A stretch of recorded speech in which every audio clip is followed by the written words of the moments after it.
I'm not proud of how things started. I was in a rough place, recently divorced, and I thought a change of scenery would help. So I took a job overseas, in a small town in West Africa. It was quiet, remote, and honestly, exactly what I needed. At least, that's what I thought. That's where I met Zuri. She was unlike anyone I'd ever seen. Beautiful, graceful, and always so calm. There was something mysterious about her, but I didn't care. We met at a local market, started talking, and before I knew it, we were spending a lot of time together. She always wanted to meet at night, though, and never came into town during the day.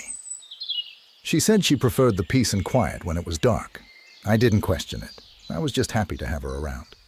She was sweet, soft-spoken, and made me feel alive again after my divorce. Soon enough, I proposed. She said yes. We had a small ceremony, just the two of us. No witnesses, no family. She said her family was far away and couldn't make it. That didn't seem weird to me at the time. I was in love. But strange things started happening after we got married. First, I noticed that she never ate.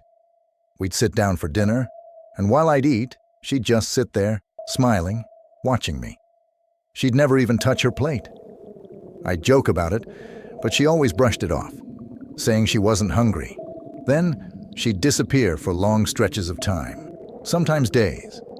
I'd ask where she'd been, and she'd just smile and say, "I'm always with you." It was unsettling, but I ignored it. Love makes you overlook the weird stuff. But one night, everything changed. I was in bed, half asleep, when I felt something cold next to me. Ice cold. I turned over and saw her, lying next to me, staring at the ceiling. Her eyes were wide open, and her skin was pale, too pale. I reached out to touch her, and she was freezing like she'd been outside in the cold for hours. When I pulled my hand back, she finally turned to look at me. "Zuri, what's wrong?" I asked. She didn't answer. She just smiled, that same calm smile she always gave me. But it didn't reach her eyes. There was something off, something I couldn't explain. I couldn't sleep after that. The next day, I went to the local village elder, an old man who knew a lot about the area and its history. I told him about Zuri, about her strange behavior, how she never ate, how she'd disappear. I didn't even mention the cold. I was too scared to sound crazy. The old man listened, his face growing more serious by the second.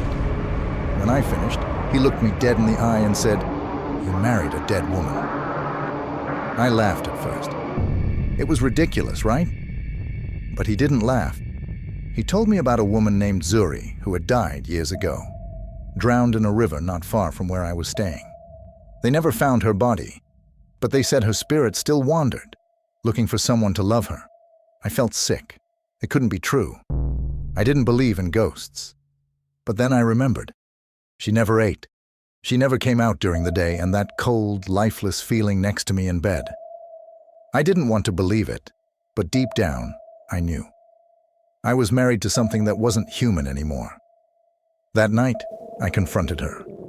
I asked her who she really was. She didn't get angry.